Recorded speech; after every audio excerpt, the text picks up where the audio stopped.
यहाँ तो सुनने में आया है कि जो चचा भतीजा का गुणगान करता है चापाकल उनको मिलता है। हम वो नेता नहीं बनेंगे कि बूथ देखते और काम करेंगे, क्योंकि आज एक दौर आया है कि अगर आपके बूथ से नेताजी का वोट नहीं है तो वहाँ काम नहीं करेंगे। और कुछ नेता तो इतने दुष्ट हैं, इतने खत्म मानसिकता के हैं कि अगर आपके बूथ से वोट नहीं आया है तो बिजली लाइन का कनेक्शन कटवा देंगे।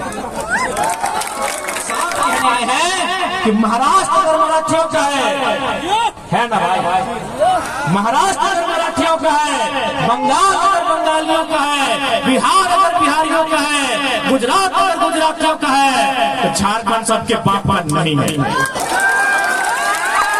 तो उन्होंने भी यही कहा कि शहर में आपकी पकड़ नहीं है और शहर में उद्योग शहर में लगते हैं। हमने कहा गलत बात है, शहर में उद्योग नहीं लगता है, उद्योग गांव में लगता है। लेकिन जैसे ही उद्योग लगता है वो शहर बन जाता है। उद्योग शहर में नहीं लगता, कोई कंपनी शहर में नहीं लगती है, वो कंपनी गांव में लगती है। लेकिन जैसे ही कंपनी लगती है वो गांव शहर बन जाता है। चाहे हम तो सुने थे कि खाली हेमंत दादा ही अपने परिवार को देख रहे हैं, यहाँ जानकी यादव और अमित यादव भी सुने चचा भतीजा। ऐसे कैसे चलतो चचा भतीजा? ये घर तोहनिया साहब आ बेटा, आप बताओ तोहनिया साहब। हम तो सोचे थे कि खाली जो हेमंत सोरेन मुख्यमंत्री साहब हैं वो आनंद फानंद में कल्पना भाभी को चुनाव लड़ाया, गांडे से गांडे जीत गई, चंपई चचा को बैठा दिए, मुख्यमंत्री बन गए। तो बिल्कुल आप 3 महीना माननीय मुख्यमंत्री 3 महीना कुर्सी से बाहर नहीं रह सके। तो सोचिए हम लोग 5 साल 10 साल 12 साल 15 साल घर से बाहर जाते हैं, हजारीबाग के लॉज में कैसे रहते होंगे? आप माननीय मुख्यमंत्री 3 महीना मुख्यमंत्री की कुर्सी से, जबकि आप तो विधायक थे, आप परहेट से विधायक थे। विधायक का भी पेमेंट 3 लाख के आसपास आई है, विधायक की नहीं मिले तो 50,000 महीना मिल ही जाता। फिर भी आप 3 महीना मुख्यमंत्री की कुर्सी से दूर नहीं रह पाए। तो सोच के देखिए उन छात्रों का जो अपने गांव को छोड़ के, अपनी माता पिता को छोड़ के, अपने घर परिवार को छोड़ के हजारीबाग में, रांची में 10 सालों से 15 सालों में एक 10 बाय 10 के कमरे के तापमान को सहते हुए परीक्षा की तैयारी कर रहे हैं। कैसा बीत रहा होगा? नहीं आप बताइए, क्या भाई कुछ परिवार के लिए झारखंड अलग हुआ था? चाहे वो किसी का परिवार रहे, मुख्यमंत्री का परिवार रहे, चाहे बरकट्ठा के चचा भतीजा का परिवार रहे, चाहे हजारीबाग के यशवंत सिन्हा और जयंत सिन्हा का परिवार रहे, चाहे गिरिडीह में चंद्र प्रकाश चौधरी जी और उनके भतीजा सिल्ली के नेताजी का परिवार रहे। ये राज्य गिने चुने परिवार के लिए अलग नहीं हुआ था, ये राज अलग हुआ था 3.5 करोड़ जनसंख्या के लिए।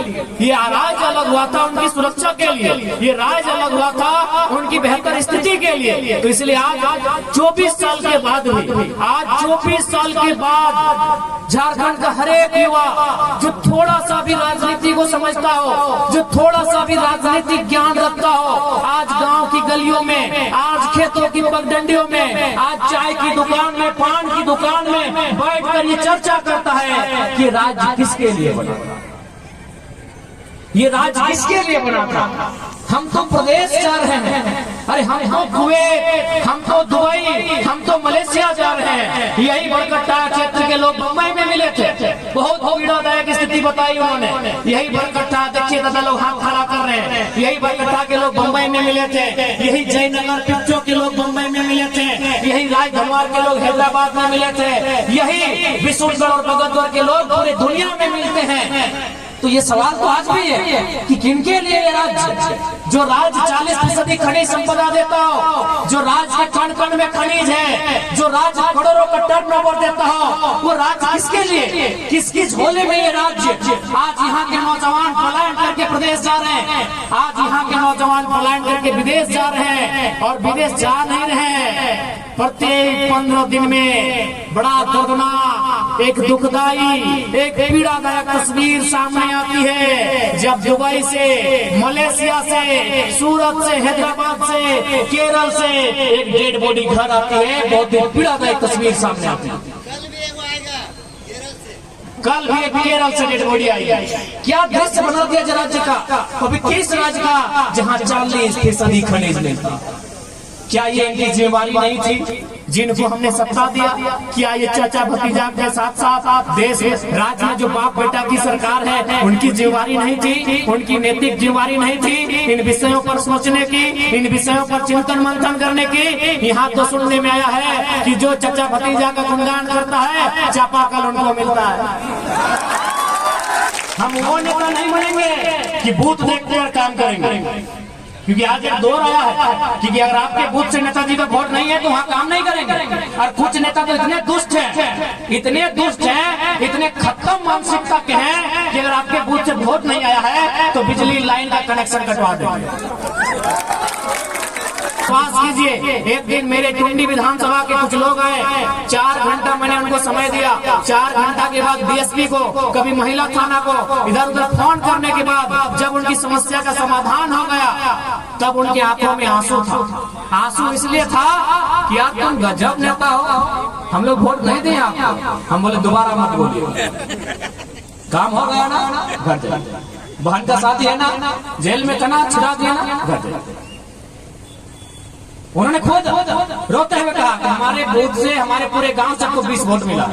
हमने कहा कोई बात नहीं, अगला बार 21 को दीजिए, लेकिन काम लेके आइएगा। हम 1928 में जब साइमन कमीशन भारत देश आए 1928 में, तो लिखित रूप से पहली बार झारखंड अलग करे के बाद बोल गए। ऐसा करते करते कभी 1939 में जयपाल सिंह मुंडा के नेतृत्व में, कार्तिक उरांव इन होरो के नेतृत्व में, तो 1970 के टाइम में गए विनोद बिहारी महतो, कॉमरेड AK रॉय, दिसम गुरु शिबू सोरेन, टाइम में गए निर्मल महतो, न जाने शहादत दिल गलाय। कब जाके 2000 के भगवान बिरसा मुंडा के जयंती के दिन झारखंड के 46% बिहार के भूभाग के उस समय के 18 गो जिला के 79,714 वर्ग किलोमीटर के काट के अलग झारखंड बना के दिया गया। लेकिन आज सवाल है कि केवल झारखंड हमने नक्शा में अलग मांगा, लेकिन और साफ कहने आए हैं कि महाराष्ट्र अगर मराठियों का है ना भाई, महाराष्ट्र अगर मराठियों का है, बंगाल अगर बंगालियों का है, बिहार अगर बिहारियों का है, गुजरात अगर गुजरातियों का है, तो झारखंड सबके बाप पर नहीं है। तो उन्होंने भी यही कहा कि शहर में आपकी पकड़ नहीं है और शहर में उद्योग शहर में लगते हैं। हमने कहा गलत बात है, शहर में उद्योग नहीं लगता है, उद्योग गांव में लगता है। लेकिन जैसे ही उद्योग लगता है वो शहर बन जाता है। उद्योग शहर में नहीं लगता, कोई कंपनी शहर में नहीं लगती है, वो कंपनी गांव में लगती है। लेकिन जैसे ही कंपनी लगती है वो गांव शहर बन जाता है।